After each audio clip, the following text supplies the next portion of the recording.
Sure, Let but us begin with the chapter agriculture. Uh, this notes is itself NCERT as well as notes दोनों ही है. बहुत important chapter है इसमें. इसमें से आपके जो है क्वेश्चंस आते हैं. One, difference between. Second, a map question. Again इसके अंदर आपका जो है जो मैप में आता है वो आइडेंटिफिकेशन एंड लोकेशन आता है of various crops. Then there is one question, that is the geographical conditions. Question क्या है? Geographical conditions. लेकिन ज्योग्राफिकल कंडीशन किसका है वो डिफरेंट करता है. Like for many years it was wheat, rice and sugar cane only, but recent years में rubber भी आया है. सो एनी वन क्रॉप, उसका जो ज्योग्राफिकल कंडीशन है. ये जो ज्योग्राफिकल कंडीशन मैं बोल रही हूँ ना, इसका जरूरी नहीं है it should come in a 3 or a 5 marker question.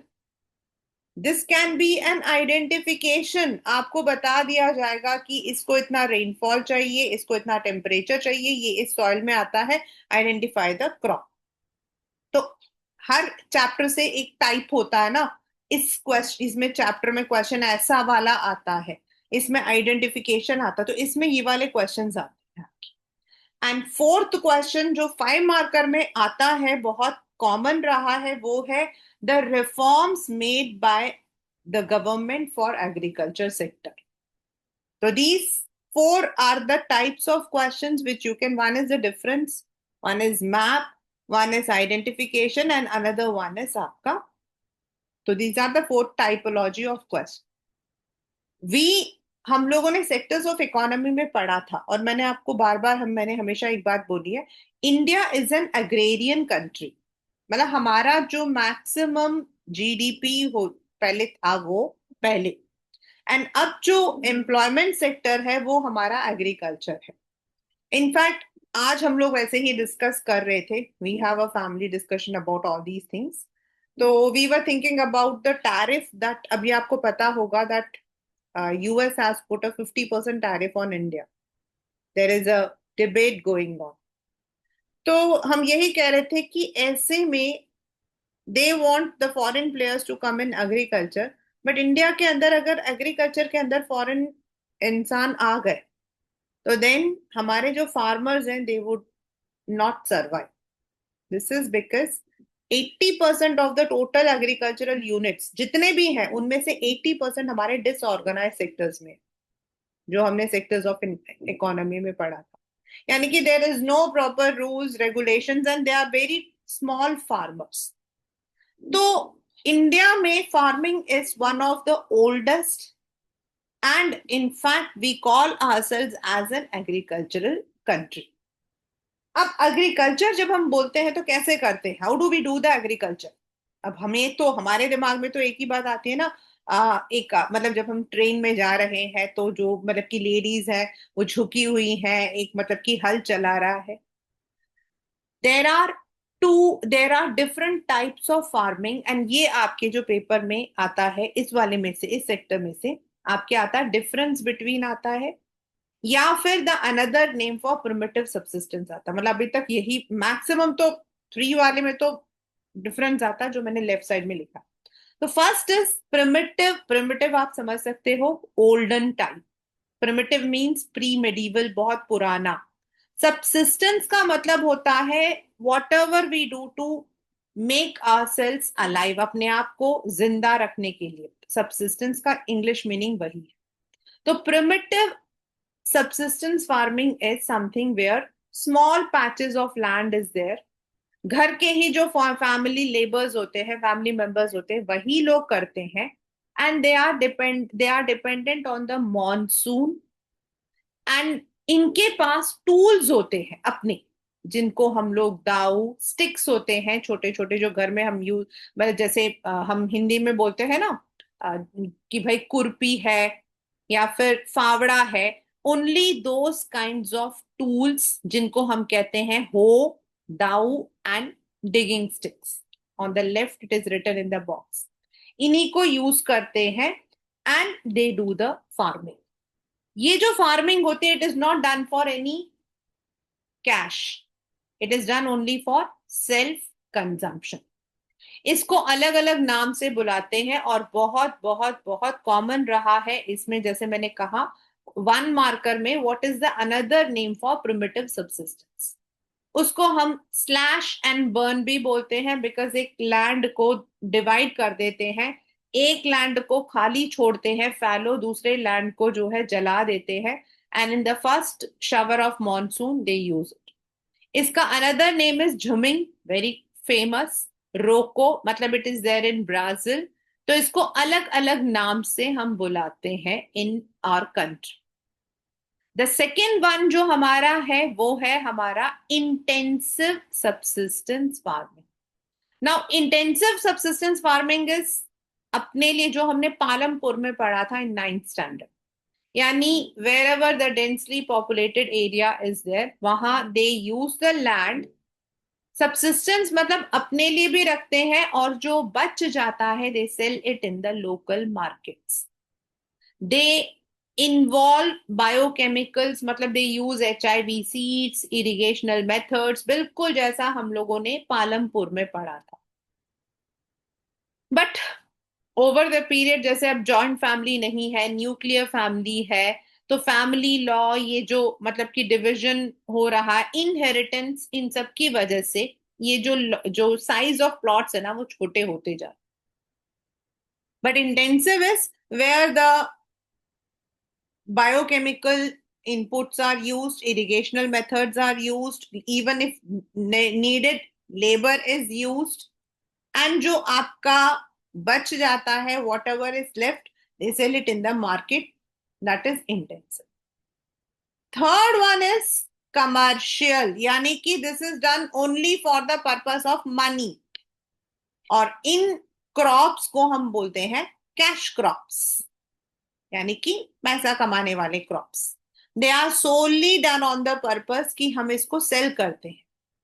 They are done on large patches of land, जिसमें हमारे कैश मतलब कि जो HIV seeds, chemical insecticides, pesticides, and even the commercial जो हमारे ट्रैक्टर्स, इन सबको यूज किया जाता है। ऑल द एरियाज जहां आपका वीट है, राइस है, wherever like Punjab, Haryana, UP, Maharashtra, then Bihar, Tamil Nadu, इन सब में आपका कमर्शियल क्रॉप होता है। Now in with in commercial crop, अब कमर्शियल क्रॉप में क्या है, वीट भी है, the second crop might be potato, there can be 2 crops, 3 crops, but they are done only for the money purpose. इन्हीं में there is one more that is plantation, यानी a single row of crop, चाहे वो कुछ भी हो, like T,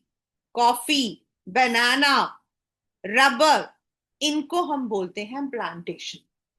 अब plantation की खासियत क्या होती है, बोथ इन ये जो आपका कमर्शियल है इसमें भी यू रिक्वायर लेबर, प्लांटेशन में you require good labour, then it should be normally जो प्लांटेशन होता है this is near the transport and communication आपका डेवलप होता है, ताकि वहां से वो सामान ले जाकर जो है it is sold to the industry. जो प्लांटेशन वाले क्रॉप्स होते हैं they are used in the industries, whereas आपकी जो कमर्शियल क्रॉप्स हैं they are for consumption also, जैसे वीट से आटा बनता है, rice is use as a staple food, लेकिन जो प्लांटेशन वाले होते हैं इनको हम इंडस्ट्री में यूज करते हैं फॉर इंडस्ट्रियल चेंज।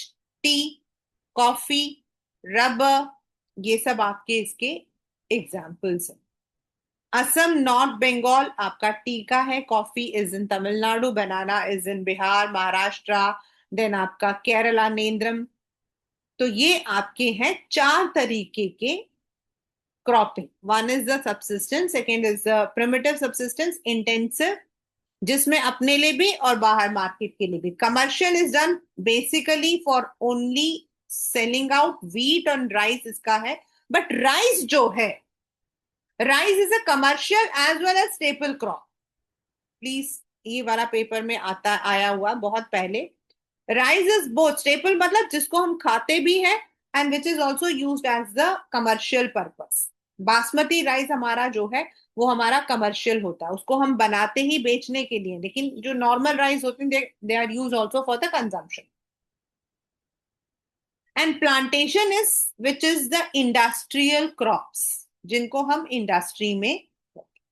तो on the basis of this intensive, अगर आप छोटे छोटे फार्मर्स देखोगे ना, most of them are using the primitive. आपके असम के अंदर आप जाओ, you will find many primitive subsistence farmers. Then in many parts of UP you can find intensive subsistence. But Haryana, western UP, आपका ये वाला एरिया जहां आपके वीट वगैरह ग्रो होते हैं commercial. And if you look into the plantation, tea, coffee, banana, rubber, इस ये जो प्लांटेशन होते हैं हमारे, they are based on the what you call as weather, they are based on the geographical conditions. And उसके अकॉर्डिंग इंडिया के अंदर 3 क्रॉपिंग सीजन्स होते हैं। The first is Rabi, which is also called as winter crops. Rabi is also called as winter crops. And Kharif, summer crops, and Zaid, इन दोनों के बीच का जो time होता है, तो रबी को हम विंटर क्रॉप कहते हैं। कब? अक्टूबर, अब जो नेक्स्ट मंथ आने वाला है उसमें इनको जो है सो किया जाता है। एंड देन बाय अक्टूबर, नवंबर, दिसंबर के आसपास में, देन अप्रैल, जून में इनको, अप्रैल से जून के बीच इनकी कटाई होती है। वीट आपका जो बैसाखी के आसपास में कटता है, बार्ली, पी, ग्राम, मस्टर्ड। आपने देखा होगा सर्दियों में वो सरसों के साग आते हैं, that is one. Punjab, Haryana, Himachal, Jammu, Uttarakhand, Uttar Pradesh जो है वो रबी क्रॉप्स के मेन। अभी हम इसके बारे में अलग से पढ़ेंगे कि वीट के लिए क्या ज्योग्राफिकल कंडीशन है, राइस के लिए। अभी हम क्रॉपिंग सीजन पढ़ रहे। Kharif, they are also called as summer crops, मतलब जब बारिश शुरू होती है ना जून जुलाई में, तब इनको उगाते हैं। एंड सितंबर अक्टूबर के आसपास कटते हैं। अभी अभी जो अक्टूबर नवंबर में, आप मम्मी से पूछना, चावल ना नए वाले आते हैं। नए चावल का मतलब होता है कि व्हेन यू कुक देम वो एकदम से हलवा बन जाएंगे, वेर एज ओल्ड चावल हमेशा थोड़े वैसे मतलब खिले खिले बनते हैं। सो इस वक्त में नवंबर दिसंबर में आपके राइस आता है। Paddy, paddy is a name for rice, और इसको असम में 3 नाम से बुलाया जाता है। मैंने इसलिए अंडरलाइन कर दिया है क्योंकि पेपर में आता है कि राइस का दूसरा नाम क्या है। क्योंकि पैडी इसलिए बोला जाता है, इसको जो है पहले मतलब कि प्लांट किया जाता है, फिर जब इट इज 1 इंच इसको हटाकर ट्रांसप्लांट किया जाता है। So they are known with 3 names called Aus, Aman and Boro in Assam. तो पैडी यानी कि rice, maize, jowar, bajra, toor, moong, urad, cotton, all are kharif crops, summer crops. Rice इसमें इंपॉर्टेंट होता है और रबी में वीट इंपॉर्टेंट होता है, please do remember this. Then आपने देखा जुलाई और वहां पर जून तक आपकी कटाई होती है। तो जो बीच का सीजन होता है, अप्रैल में जिसकी कटाई हो गई, उसके बाद जुलाई तक का जो बीच का महीना होता है, इनके बीच हमारा आता है जैड, यानी कि watermelon, muskmelon, cucumber, fodder crops, sugar cane cane. लेकिन शुगर केन आपका पेरिनियल, एक ही साल में एक ही बार आता है, उनको हम बोलते हैं जैड। तो 3 आपके क्रॉपिंग पैटर्न्स हैं, दो you will not require much in this. अब आता है मतलब कि आपके पास जो है, you may be given right a short note on the geographical conditions for the growing of rice.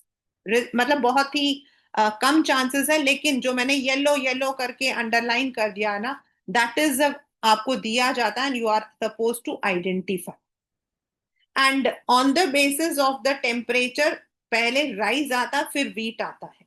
तो राइस को जो टेम्परेचर चाहिए, सॉरी रेनफॉल चाहिए, वो होता है 100 सेंटीमीटर, काफी तेज, मतलब क्योंकि बहुत पानी चाहिए होता है, उसको ट्रांसप्लांट किया जाता है। And it also requires high temperature, काफी धूप। And it is basically grown in north plains, Punjab आपका, north east coastal area and deltaic. If you remember alluvial soil, जब मैंने गोदावरी बताया था, वो एरिया आपका राइस बेल्ट है। पंजाब, हरियाणा, वेस्टर्न उत्तर प्रदेश में भी अब राइस को ग्रो करते हैं। क्यों? क्योंकि अब इरिगेशनल सिस्टम जो है वो थोड़ा ज्यादा हो गया। पहले राइस यहाँ नहीं होता था। राइस बेसिकली आपके नॉर्दर्न प्लेन्स इन जगहों पे, नॉर्थ ईस्ट यानी कि असम, देन आपका जो गोदावरी वाला जो बेल्ट है वहां पर ना हम लोगों का नेल्लूर राइस बोलते हैं हम लोग, पोन्नी राइस वो आता है। लेकिन अभी अगर आप देखोगे ना, करंटली आपको जो ये जो हम बासमती राइस खाते हैं वो आपको मिल जाता है। तो that is only because of the irrigational system.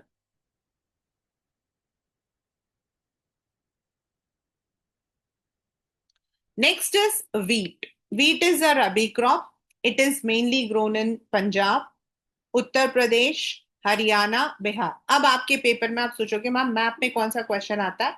Waste Bengal हमारा हाईएस्ट आपका आता है। एक होएगा, आपसे पूछा जाएगा which is a major producer, और हर साल मेजर प्रोड्यूसर आपका चेंज हो जाता है। फिलहाल West Bengal is the major producer of rice. ठीक है। एंड वीट आपका जो है वो यूपी या फिर पंजाब होता है। They are the major producers of wheat. इसमें आपका जो वहां 100 सेंटीमीटर था या 50 to 75 एनुअल रेनफॉल। थोड़ी बहुत आपकी धूप होनी चाहिए। The Ganga Satluj, that is आपका पंजाब वाला area. Then some areas of Deccan are important wheat growing, right. The second third is, और मध्य प्रदेश, आपने वो आशीर्वाद आटा देखा ना, आशीर्वाद आटा। आशीर्वाद आटा जो है, इट इज एमपी शरबती आटा हम बोलते हैं, one of the finest flour. Next is millets. आजकल मिलेट्स की बहुत ज्यादा वो है। एंड मिलेट्स में इतने वैरायटीज होते हैं, रागी मिलेट, बाजरा मिलेट आपका, देन आपका लिटिल मिलेट जिसको हम समक मिलेट्स कहते हैं। एंड बिकॉज उनका न्यूट्रिशनल वैल्यू बहुत अच्छा है, डायबिटीज वगैरह को बहुत कंट्रोल करके रखता है।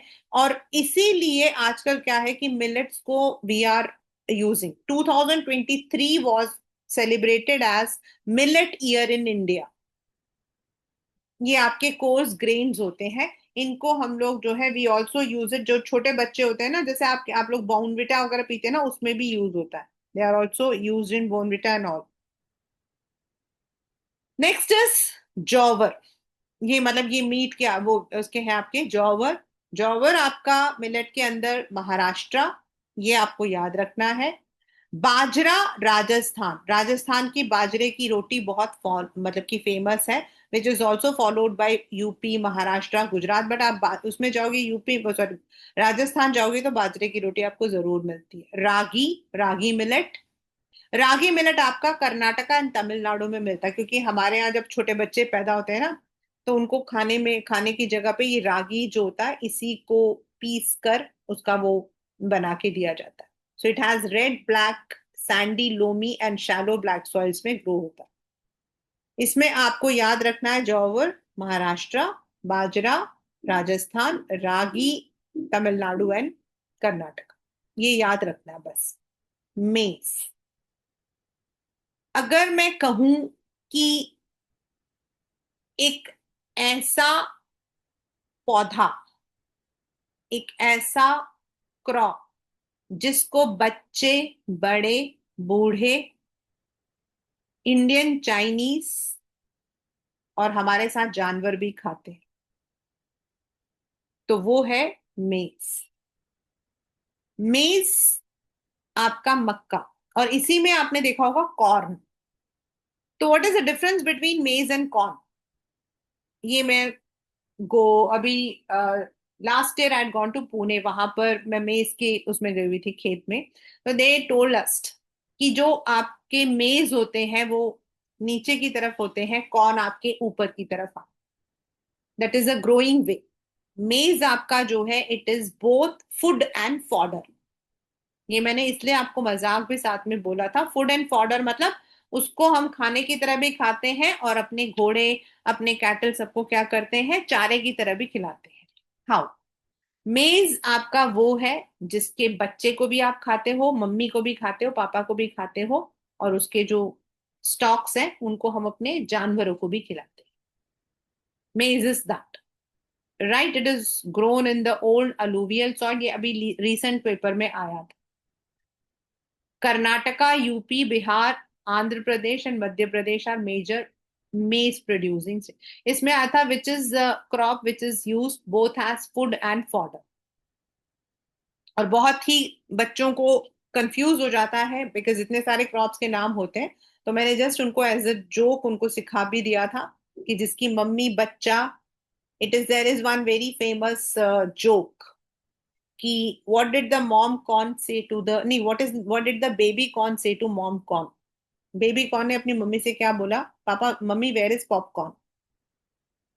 बेबी कॉर्न्स हम यूज करते हैं for the Chinese food. Then mom corn यानी कि भुट्टे को हम यूज करते हैं इन इंडिया। हम उसके मतलब कि जो मक्की का जो आटा होता है, in the winters we use it, मक्की के आटा जो मतलब स्पेसिफिक रोटी बनती है हमारी। देन कॉर्न फ्लोर जो है it is use in the Chinese soup वगैरह में यूज होता है। एंड कॉर्न्स को ही हम लोग जो है पका के पॉपकॉर्न्स खाते हैं। एंड जो उसके स्टॉक्स होते हैं उनको हम एनिमल्स को खिलाते हैं। So it is the one which is used as both food and fodder. ठीक है। Next is pulses. कोई ऐसा प्रदेश, देश नहीं प्रदेश, कश्मीर चले जाओ, महाराष्ट्र चले जाओ, साउथ में चले जाओ, वेस्ट में चले जाओ, दाल आपको जरूर मिलेगी हर शादी में। द ओनली थिंग इज उस दाल को कैसे बनाते हैं वो अलग है, मतलब different. Like in the north India you find urad dal भी बनता है, चने की दाल भी बनता है। इन साउथ उड़द की दाल नहीं बनाते। मतलब मैंने बहुत सालों बाद स्टार्ट किया था बनाना because my mom never liked. वो अभी भी नहीं खाती, वो तो टच भी नहीं करती। हम लोगों का तो रेगुलर में रहता है। सो दाल जो है, why I tell this is कि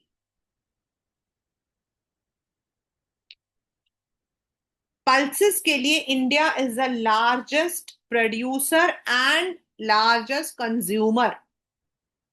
क्वेश्चन जो है वो यही है। मतलब हमारा जो है, हम दाल के सबसे बड़े प्रोड्यूसर्स भी हैं, कंज्यूमर्स भी हैं। एंड ये जो है सम ऑफ द पल्सेस जो होते हैं, दे आर, आपको पता है कि जो अरहर की दाल होती है, दे आर लेगुमिनस। लेगुमिनस का मतलब समझते हो? मटर देखा? मटर, मटर किस में होता है? छिलके के अंदर होता है, तो वो उसके अंदर ग्रो करते हैं। अगर आपको राजमा पता हो, राजमा क्या होता है? Basically it is the beans, आपका जो व्हाट यू से ब्रॉड बीन्स, ब्रॉड बीन्स है वो आपका, सेम की फली, उसके अंदर होता है आपका, वो होता है राजमा। सो दे आर लेगुमिनस। एंड ये जो है नाइट्रोजन इनको भी मतलब अपने आप ही जो है दे कैन प्रोड्यूस, इसीलिए इनको जो है रोटेशन क्रॉप में रखा जाता है। इसमें से क्वेश्चन आपका आता है विच इज द लार्जेस्ट प्रोड्यूसर, जो है वो या तो नेम ऑफ इंडिया या फिर कौन सा crop. Sugar cane. Sugar cane के बारे में आप लोग नेक्स्ट चैप्टर में काफी अच्छे से पढ़ोगे। शुगर केन इंडिया का जो है, it is one of the crop which we use for all the purpose. Sugar हमारा मेन है। We are second largest producers in the world. Brazil sugar में फर्स्ट है, हम सेकेंड है। एंड गुड़ खंडसारी जो उसके मतलब पाउडर फॉर्म होते हैं, उसमें हम नंबर वन है। यूपी आपका शुगर केन का सबसे बड़ा बेल्ट है, फिर उसको फॉलो करता है महाराष्ट्र, कर्नाटका, तमिलनाडु, आंध्र प्रदेश। शुगर केन जो है it is grown in hot and humid climate. और इसके बारे में आप लोग सेकंड नेक्स्ट चैप्टर में पढ़ने वाले हो, so I will not waste the time here. Next is oil seeds. कितने सारे ऑयल्स हैं खाने वाले, एडिबल, नॉन एडिबल। जैसे आपको पता होगा कि हम लोग जो है ग्राउंडनट यानी पीनट ऑयल भी है हमारा, जिंजली ऑयल भी है, सिसमे भी है, राइस ब्रांड्स भी है हमारे। तो there are number of oil seeds हम यूज करते हैं। इनमें से कुछ ऐसे हैं जिनको हम इंडस्ट्री में भी यूज करते हैं, लाइक कैस्टर। कैस्टर ऑयल आप लड़कियां तो यूज करती ही है। कहाँ यूज करती है? जो हम सुंदर सा काजल लगाते हैं उस वो कैस्टर ऑयल से बनता है। बेसिकली उसका जो मेन इंग्रेडिएंट होता है रियल काजल का, वो कैस्टर ऑयल होता है। So castor oil is use there also, it is use in the, जो गाड़ियां होती हैं उनमें भी कैस्टर ऑयल डलता है। So it is use for the industry as well as for the domestic purpose. Next is groundnut, यानी कि आपका पीनट यानी मूंगफली, महाराष्ट्र आपका, आंध्र प्रदेश, महाराष्ट्र चले जाओ, वहां पर ऐसा कोई खाना आपको नहीं मिलेगा जिसमें पीनट ना डाला हो। वो वड़ा पाव हो या फिर वो भिंडी की सब्जी हो, सब में डलता है। It's a kharif crop. Linseed and mustard आपके रबी क्रॉप्स हैं। ये ऑयल सीड्स है ना, इसीलिए इनका नाम है, क्योंकि मस्टर्ड ऑयल भी होता है। Sesame is kharif in north and rabi in south, और कैस्टर ऑयल इज बोथ। ये आपके सारे ऑयल सीड्स हैं, ground nut, tree nut, castor oil, cotton seed, linseed, sunflower. Next is tea. अब आता है जो टी कॉफी है, they are plantation basically. Tea और कॉफी हमारे क्रॉप्स नहीं है, दे आर प्लांटेशन। और टी जो है ट्रॉपिकल, यानी कि आपके नीचे की तरफ, like if you talk about Tamil Nadu और केरला, नीलगिरी हिल्स, वहां पे भी ग्रो होते हैं। सब ट्रॉपिकल आपका असम, दार्जिलिंग, आपका वेस्ट बंगाल, वहां पर भी। They require good humus and organic material, but इसमें लेबर बहुत लगता है, क्योंकि इसको सो करने से जो आपका फर्स्ट प्लक आता है, जो पहली आपकी आती है, उस पे जो पत्ते होते हैं उन्हें निकालना होता है, एंड उनको जो है then it is process to tea. So it is a very big process, so it is labour intensive. Next is coffee. Coffee Indian नहीं है। Coffee was introduce by in India by Arabs. जब वो लोग आए थे यहाँ पर, तो उन्होंने यहाँ पर जो है इसको इंट्रोड्यूस किया था। एंड अराबिका, इसीलिए हम बोलते हैं अराबिका जो वैरायटी होती है, दैट इज वेरी गुड। के फॉर कर्नाटका, कूर्ग जो है, it is the largest producer of coffee वैसे। लेकिन तमिलनाडु इज ऑल्सो देयर, जहाँ पे होता कॉफी। हमारा भी एक मतलब इंपॉर्टेंट बेवरेज है। टी एंड कॉफी को आपके पेपर में क्वेश्चन आ सकता है, name any two beverage crops. Beverage क्या होता है? जिसको हम पीते हैं। बेवरेजेस क्या होती हैं? जिनको हम पीते हैं। तो name any two beverage crops अगर आपके पेपर में आता है तो tea and coffee, right. Then इसके अलावा we are having many kinds of fruits, right from Jammu Kashmir, जहां आपका जो है लीची, पीच, ये आता है।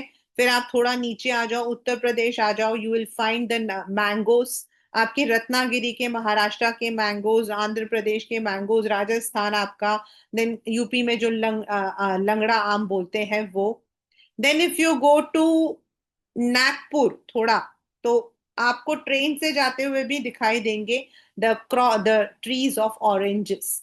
ऑरेंजेस आपके यहाँ और चेरापूंजी में होते हैं, बट नागपुर के ऑरेंजेस बहुत फेमस होते हैं।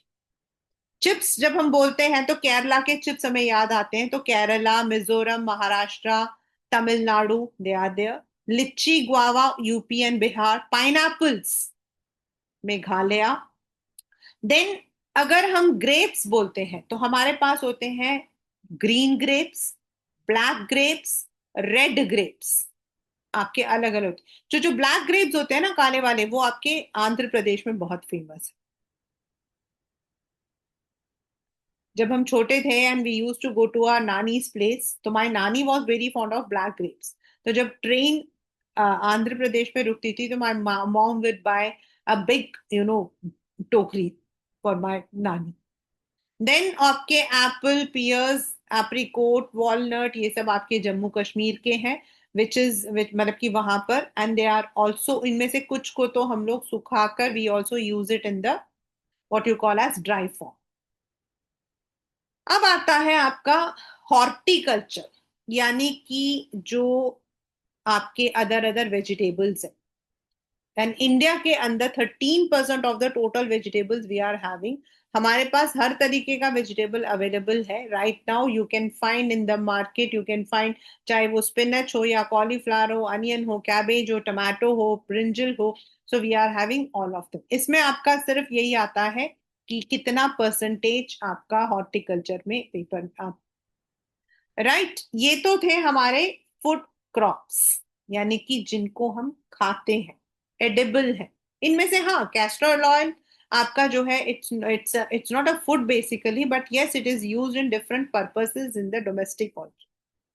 कुछ हमारे हैं which is used only for the industrial purpose and non, मतलब कि they are non edible. Non edible मतलब जिनको हम खाते नहीं हैं। और ये आपके पेपर में, अब जो रीसेंट पेपर्स आए थे बोर्ड्स में, उनमें इस पे क्वेश्चन आया था, write a short note on the geographical conditions required for the growing of rubber. हाँ, it came in choice, but rubber आया था। पहले आपके सिर्फ राइस एंड व्हीट आते थे, but now rubber also came. Rubber अगर हम कहते हैं ना, तो सबसे पहला जो हमारे दिमाग में आएगा वो है जहां तेज बारिश होती है। जहां तेज बारिश होती है, तो सबसे पहला आपका केरला, फिर तमिलनाडु, अंडमान एंड निकोबार, ये सारे अगर आप जाओगे ना, आपको रबर के पूरे वो छाल आपको मिलेंगे, जो दूध है वो निकलता है, then it is processed into rubber. आपके पेपर में, सॉरी, आपकी बुक में पहले एक, मतलब there was one table also कि रबर को हम कहाँ कहाँ यूज करते हैं। So rubber is used in all the areas, like tyres आपके बनते हैं, मैट्रेसेस में यूज होते हैं। देन बिकॉज आपको जो है इलेक्ट्रिसिटी के करना, इससे बचाता है, तो इट इज ग्लव्स बनते हैं इसके। देन आपके मैट्स, आपके जो होते हैं फुट मैट्स होते हैं, वो बनते हैं आपके। जो कैमल या घोड़ा होता है, उसके सैडल, उसका जो ऊपर का पोर्शन होता है, वो आपका बनता है। So rubber is use for multiple purposes. It requires high temperature with more rainfall, 200 centimeter के against and moist climate. Kerala, Tamil Nadu, Karnataka, Andaman, Nicobar, and some parts of Meghalaya also produces rubber. इसमें आपके paper में जो question अभी recently आया था वो geographical condition था, और पहले आपके आता था रबर के uses. Next is cotton. Cotton is one of the largest producers हम इंडिया में, थर्ड लार्जेस्ट, बिकॉज इंडिया का जो कॉटन है ना, that is the finest cotton in the world. And before independence, जब हम ब्रिटिश एरा के बारे में बात करते हैं ना, कॉटन, वो कॉटन की जो क्लोथ्स होते थे, Indian cotton clothes were having a good demand. बाद में ब्रिटिश के जो पॉलिसीज थे, उनकी वजह से सिर्फ आपके कॉटन बॉल्स जाते थे। But now if you go anywhere in the world, Indian cotton जो है, that's called as one of the finest cotton. Cotton आपका, हम लोगों ने फर्स्ट चैप्टर में पढ़ा था, ब्लैक सॉइल में आता है, ब्लैक कॉटन सॉइल या फिर रेगुर सॉइल में। कॉटन आपका डेक्कन प्लेटू, कर्नाटका, आंध्र प्रदेश, महाराष्ट्र, गुजरात, ये मेन एरिया है कॉटन सॉइल्स के। And it requires around high temperature, halki fulki rainfall, 210 frost free days and bright sunshine, around 6 to 8. Cotton balls होते हैं, इनको पहले कॉटन बॉल्स बनते हैं, फिर उसको प्लग किया जाता है, then it is you know develop processed into the yarns, इनके धागे बनते हैं, then they are processed into the cloth, and then they are used in different ways, right? Next is jute. इसके में क्वेश्चन में, पेपर में क्या आता है कि जो जूट है, it is use right now, jute की जो है बहुत वैल्यू, जूट की जो है बहुत वैल्यू है। रीजन, जूट राइट नाउ, ये हम लोग सेकंड नेक्स्ट दोनों चैप्टर्स में पढ़ेंगे, मैन्युफैक्चरिंग में पढ़ेंगे हम लोग इसको। जूट जो है, it is a fibre, and right now because it is a substitute to plastics, jute bags आजकल बहुत है, तो प्लास्टिक्स के सब्सटीट्यूट में यूज होता है। एंड जूट जो है, it is also use in the artefacts, जो सुंदर सजावटी चीजें होती। Before independence, India was the largest producer of jute. अगर हम वेस्ट बंगाल वाला एरिया देखते हैं, बेसिकली वो आपका जूट प्रोड्यूसिंग एरिया है। लेकिन जब आजादी से पहले बांग्लादेश एंड जो कलकत्ता वाला एरिया था, वो सेम था, इसीलिए we were the largest producer. But after independence, due to partition, हमारे पास कम एरिया रह गया। इसके बारे में आप और भी पढ़ोगे in the next, because you have a proper jute के ऊपर है कि जूट को बचाने के लिए नेशनल जूट पॉलिसी बनी है, right? Silk, silk, Kashmir silk, Mysore silk, Kanchipuram silk, Banarasi silk. So we are having different kinds of silk around India. और सिल्क जो है वो सिल्क वॉर्म के कोकून से बनता है, स्पेसिफिकली मलबरी। एंड इसमें पेपर में क्वेश्चन आता है, rearing of silk worm is called as sericulture. सब्जियों वाले को क्या बोलते हैं? हॉर्टिकल्चर। खाना जो बनता है वो एग्रीकल्चर, और जो सिल्क बनता है वो है sericulture, right? So these are the main crops which are grown in India. And if we talk about the map questions, तो मैप में आपके पेपर में आता है the largest producer of wheat. वो आपका जो है दैट मे चेंज, क्योंकि अभी तो फिलहाल तो आपका यूपी है, बट बाय जब आपके एग्जाम होते हैं तब we have to once again find the data whether it is UP और it is Punjab. Then West Bengal is the largest producer of rice. That is always there. Tea आपका Assam, West Bengal, then Kerala. Then if we talk about coffee, it is Karnataka, the largest. Then आपके जो है मेज, मतलब आपके paper में जो छोटे छोटे क्वेश्चंस आते हैं वो मेज। देन कॉटन, कौन से एरियाज में ग्रो होते हैं। either you may be asked to identify the place or you may be asked to locate it, दोनों आते हैं। ठीक है, तो ये तो थे हमारे what is the meaning of agriculture, sericulture, horticulture.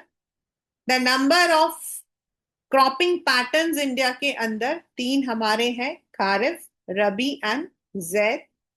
Kharif summer crops यानी कि राइस, रबी आपका विंटर क्रॉप्स यानी कि वीट, एंड इन दोनों के बीच में musk melon, watermelon, they are all Z.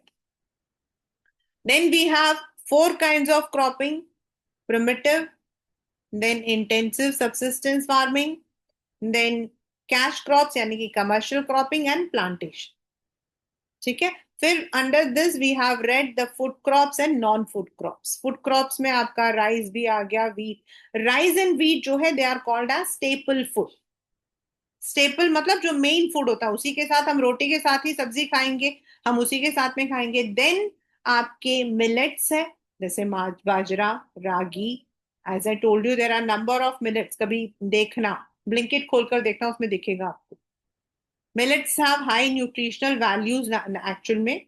So nowadays it is used, it is recommended by doctors also to control weight, to reduce high glycemia जो आपका level होता है, उन सब के लिए मिलेट्स को यूज करते हैं। They are the coarse grains. 2023 was celebrated as Millet Year in India.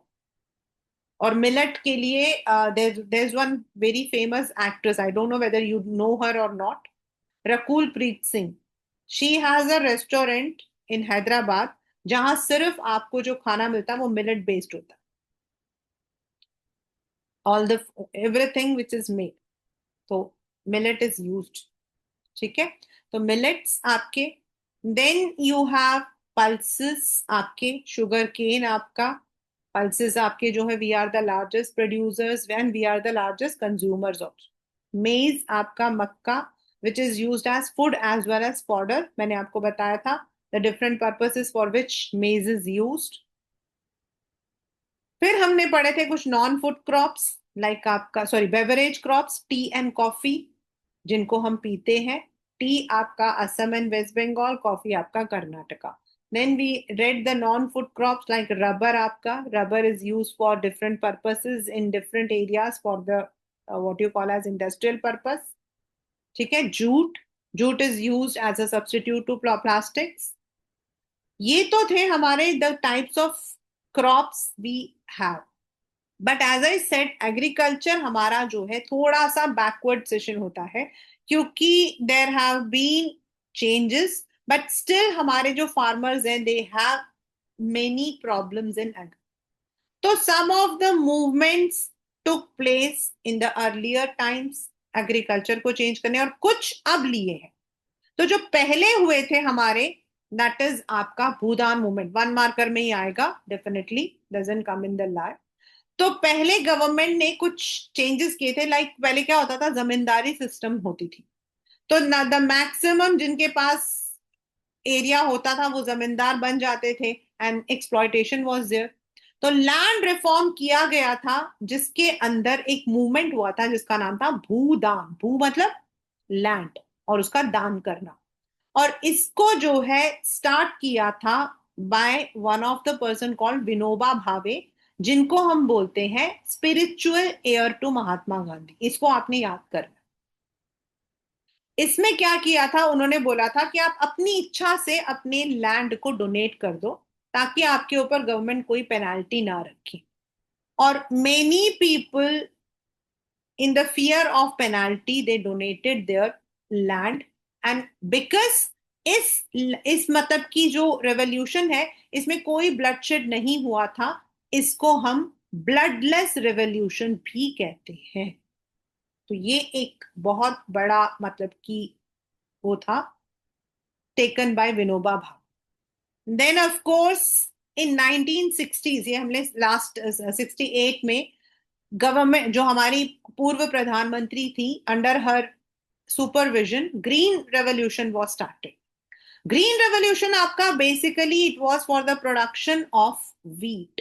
Wheat के प्रोडक्शन को इंप्रूव करने के लिए था, जिसमें आपके लैब ग्रोन HYV जो सीड्स होते हैं, यानी कि जिनकी ईल्ड ज्यादा होती है, उनको ग्रो किया गया था। And it gave tremendous result in Punjab, and that is why it is also called as wheat revolution or green revolution. तीसरा जो नेक्स्ट है वो 1 मार्कर क्वेश्चन में सिर्फ DAV में आया हुआ है, और वो है व्हाइट रेवोल्यूशन। मुझे याद है मेरे 3 स्टूडेंट्स ऐसे थे जो 3 डिफरेंट एरिया में, which is called as operation flood. ये जो व्हाइट रेवोल्यूशन है, basically you don't have anything, but just for your information and knowledge I'm explaining. Maybe you must have read it in 9th standard, आपकी food security में था ये वाला। White revolution basically is for milk. 1 marker में ही आता आपका, ये MCQ में आता डायरेक्टली।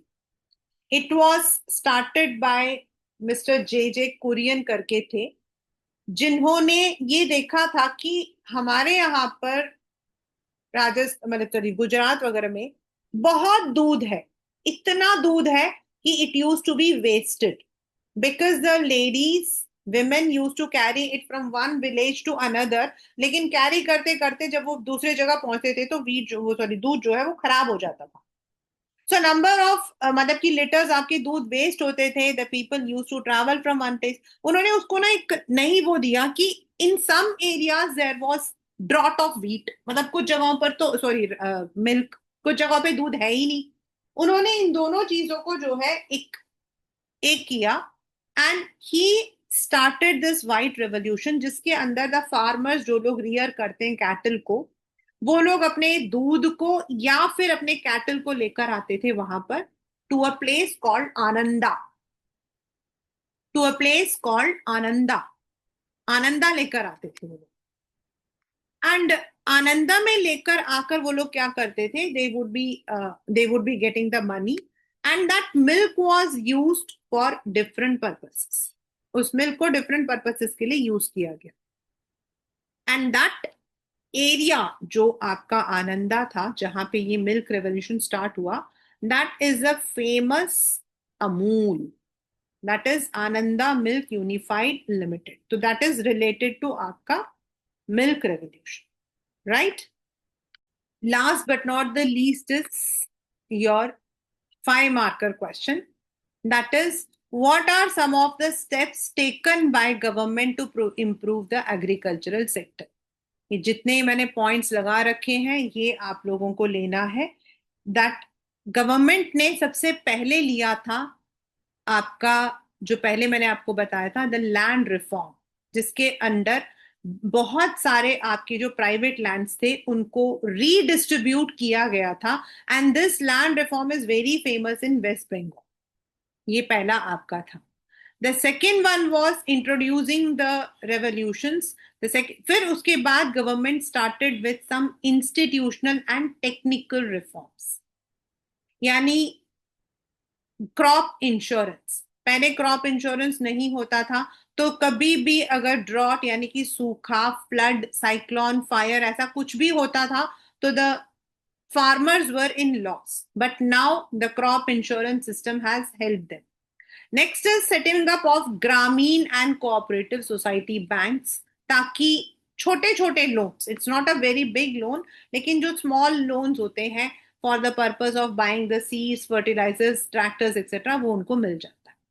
The third initiative जो गवर्नमेंट ने ले रखा वो है प्रोवाइडिंग किसान क्रेडिट क्रॉप, जो कि एक बहुत इंपॉर्टेंट है. The credit doesn't provide anything, it is only for the small time use. Instead of taking a loan from Grameen Bank, they can use a credit card and get the PACE यानी personal accident insurance scheme, ये भी add किया. उसके बाद अगर आप दूरदर्शन देखते हो ना, तो दूरदर्शन में एक प्रोग्राम आता है जिसको हम बोलते हैं कृषि दर्शन. उसको हम बोलते हैं कृषि दर्शन.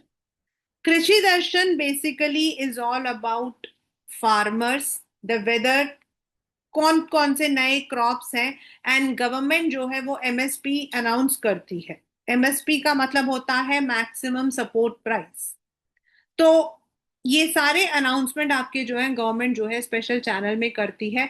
टाइम टू टाइम जो न्यू इंट्रोडक्शन हुए हैं वो बताती है, और वेदर बुलेटिन बताती है, एग्रीकल्चरल जो रिफॉर्म्स हैं वो बताती है for the rural and the farmer. And then government is also supporting MSP, यानी कि उनको क्रॉप जो है ग्रो करने से पहले दे आर टोल्ड कि जब आप इस क्रॉप को ग्रो करोगे तो वी विल बाय इट. तो एमएसपी भी करती है, so that at least the farmers are able to sell their productions directly to the government. So these are some of the reforms taken by, steps taken in by government to improve agricultural sector. 100% आपने learn करना है. Which movement is called as bloodless movement, that is आपका भूदान movement है. Which movement is also called as the milk, मतलब कि जो है वो ऑपरेशन फ्लड, वो white revolution है. Which revolution improved wheat, green revolution है आपका. What is rearing of silk called, sericulture है. रबर के ऊपर you may be getting the मतलब कि आपका जो है the geographical condition आपके आ सकता है. और बाकी जो है टू beverage crop आपका tea and coffee, and this can also come in your map question. Then विच मतलब कि जो आपका क्रॉप है विच इज मतलब कि इंडिया जो है लार्जेस्ट प्रोड्यूसर एंड कंज्यूमर है, वो आपके पल्सेस है. इसी का दूसरा क्वेश्चन आता है which crops are also called as leguminous, जो अपने आप आपका बनता है वो आपका लेगुमिनस आपका आता है. Which crop is both food and fodder, आपका मेज आपका बनता है. ऑलरेडी आप given you a very good lecture. Then coarse grain millets आपके, रबी wheat आपका, खारिफ आपका rice. So this is the chapter that is agriculture. It's along with the notes which has been modified using NCERT only. ये NCERT ही है, इसको मैंने थोड़ा modify करके in the notes form I have used it. Alright, just focus on all the questions that I have told you, and whenever we are practicing map we would be doing the map also. हाँ, rice वाले में एक question आता है मतलब कि विच is also commercial and staple. वो rice है, उसको हम बेचने के लिए भी यूज करते हैं, खाने के लिए भी. और उसका जो 3 नाम है इन असम, ओस, अमन एंड बोरो, ये मतलब these are some of the very common questions that you can get in your exams. With this, the chapter agriculture is also completed.